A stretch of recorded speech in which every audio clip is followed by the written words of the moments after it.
Okay, so video for the Softears Twilight. It is, I think, probably the best dynamic driver you can buy, period. I've got a white glove on my left hand. I'm going to do an unboxing, and then right after that I'm going to talk about music, so you can skip and check the chapters underneath the video if you want. I have a extremely busted up hand from training, so just let me put on the white gloves. I know that it bothers some people.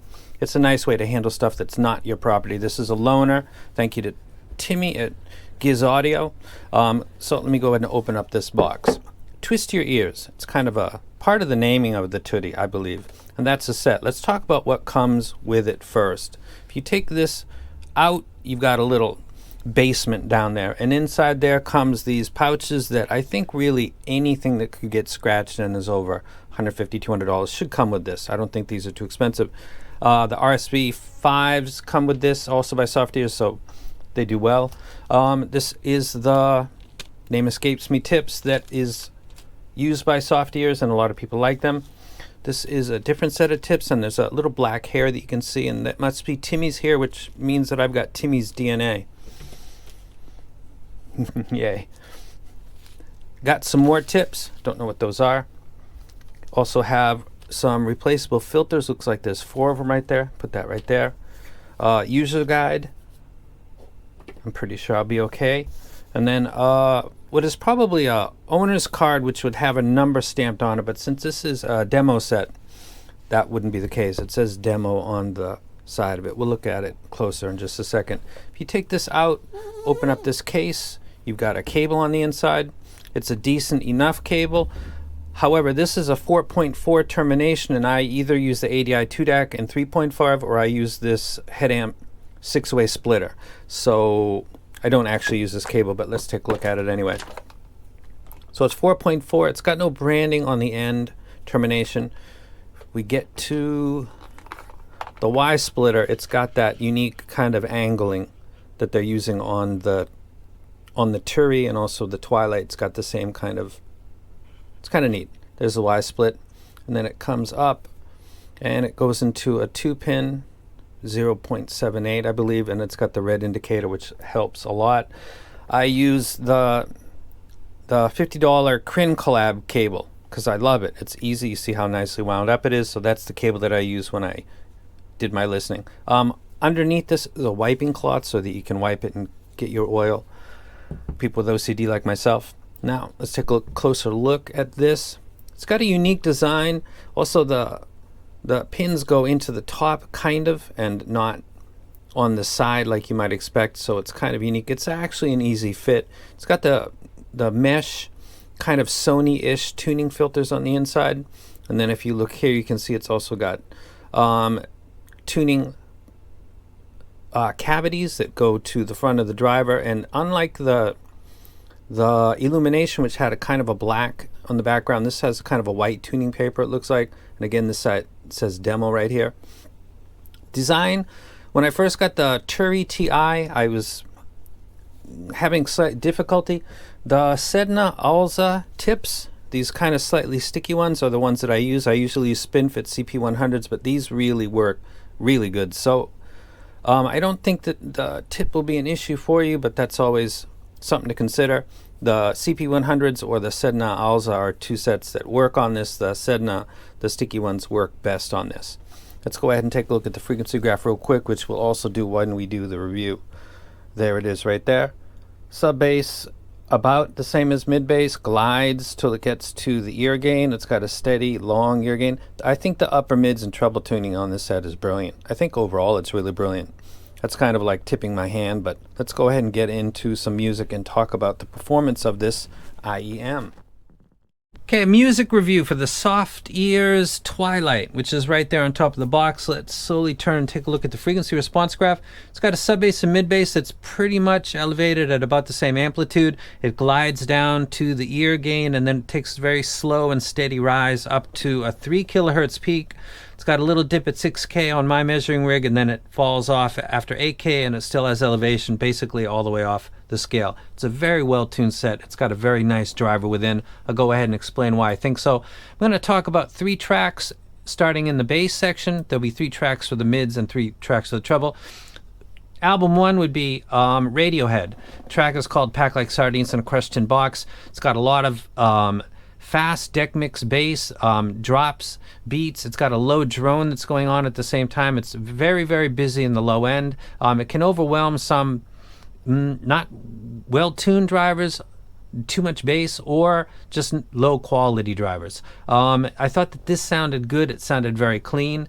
There's limited vocals in this, but there's other stuff that's going on in the mids and the treble, and it all sounded nice, clear, and clean to me. The next would be Black Sabbath Sweetleaf. I'm going to throw up the video of the session that they're doing, and then below that, maybe around there, is going to be a spectrogram of that. I'd like you to note on the right side of the spectrogram, you're going to see a lot of chaotic bumping going on, because that's the spectrogram is giving you a visual of the low end replay, and it looks really, really chaotic and jagged. That's not because of low memory or CPU. That's because a bassist is doing a solo and a drummer is doing a solo at the same time in the low end. It's a lot of info for a dynamic driver in that short span. It's heavy tasking, and you just could see a visual of it right there. This does it as well as any dynamic driver. It's one of the reasons I'm really kind of falling in love with this set.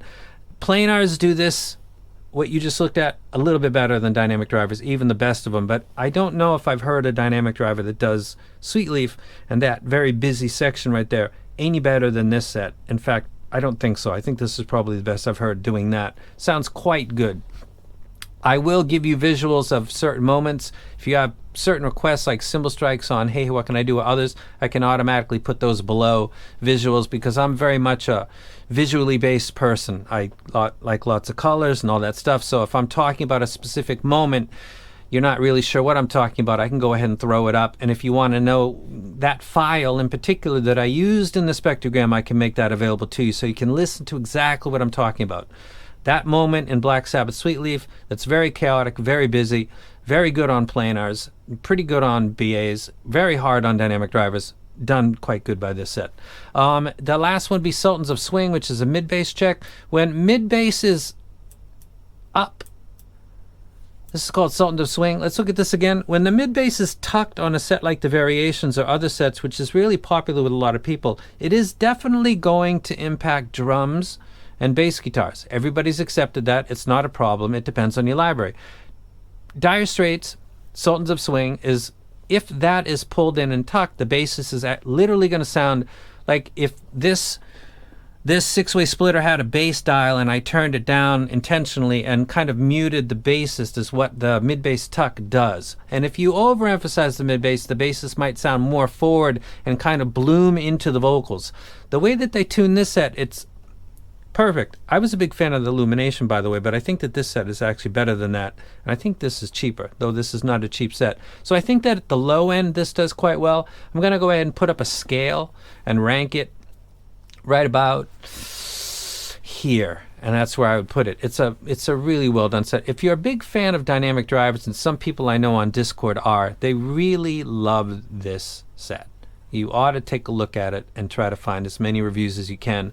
It may be worth your investment. It's not a cheap set, but instead of buying 4 sets over the course of a year and never being quite fully satisfied, this might be a set that you might want to consider spending a little bit more money on. Next, we're going to talk about the mid frequencies, and we're going to use 3 albums. One is Fleetwood Mac, Rumors, male, female vocals, 2 of each. Another is going to be Madonna. The track is called Take a Bow for female vocals. It's got a lot of production on it too. It sounds very spacey, and I love the production on this. It's got some kind of panning. It pulls out some psychoacoustic stuff. And then the other one is going to be KC and JoJo, All My Life. God, I love this track. Mid frequencies are where the fundamentals of male and female vocals exist really completely. And if you take a look at a frequency graph again, the fundamental region basically terminates around 1 to 1.5, a little bit. So when you're looking at mid-bass to mids, you're looking at the fundamental portion of male and female vocals. Male vocals dig deeper into the mid-bass and down into the sub-bass. Female and male vocals cross over into the harmonic range is really basically the same. So when you're looking at upper mid boost, you're looking at part of the second, third, fourth, fifth order harmonics of vocals being pushed up. If that's abrupt, you might notice vocals being forward. If that's intense and high relative to the mid bass, it might also sound kind of domineering. This tuning right here that you just looked at actually treats Fleetwood Mac very well.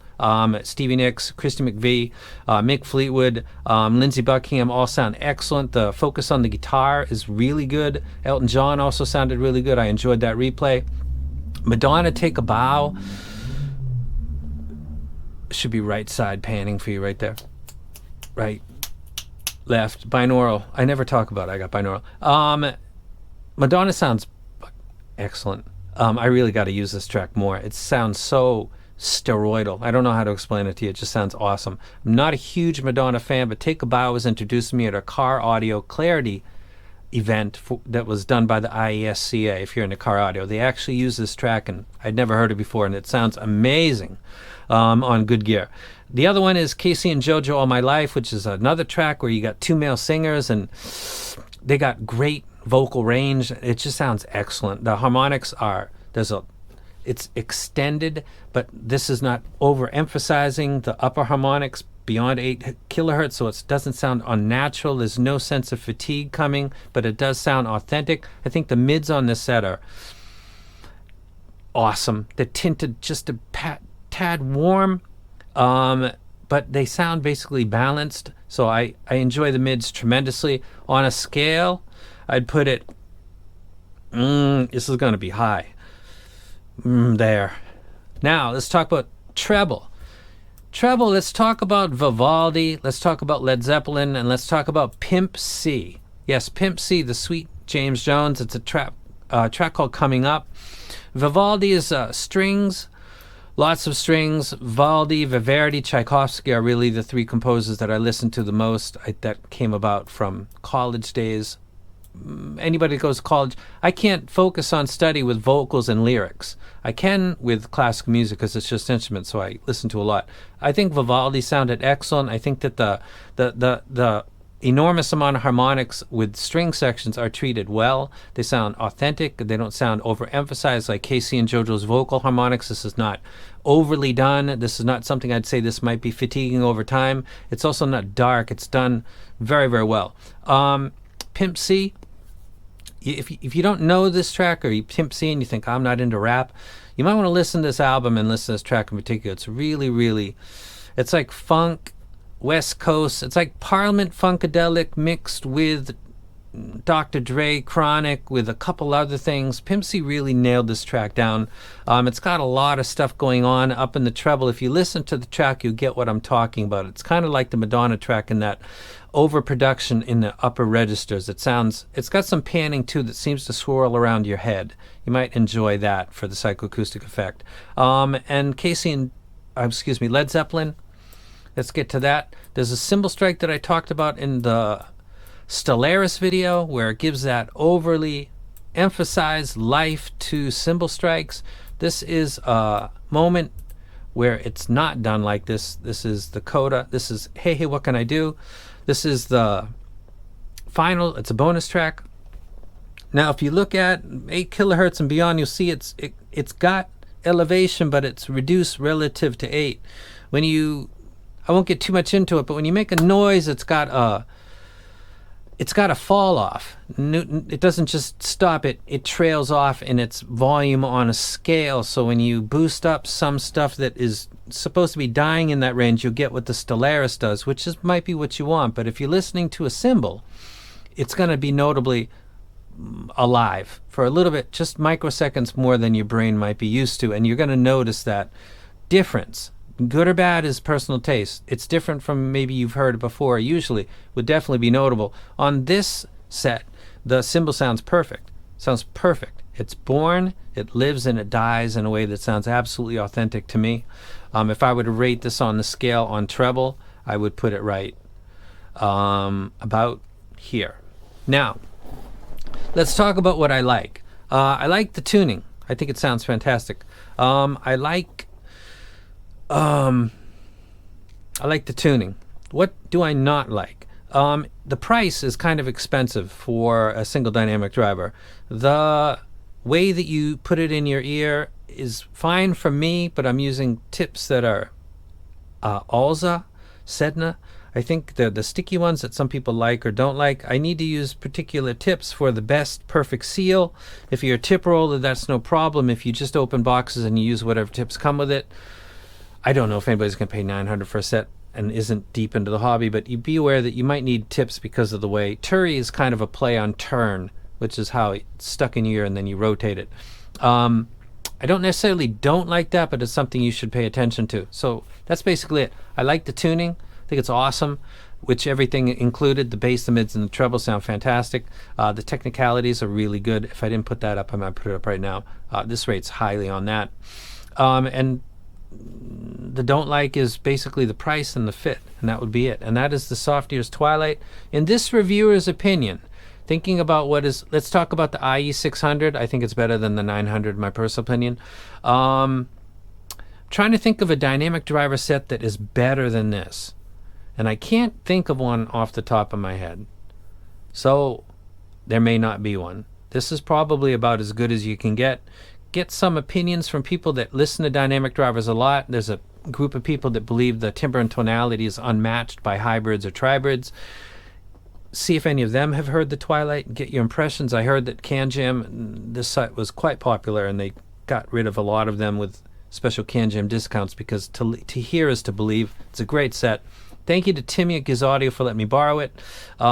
Great set, and I'm out.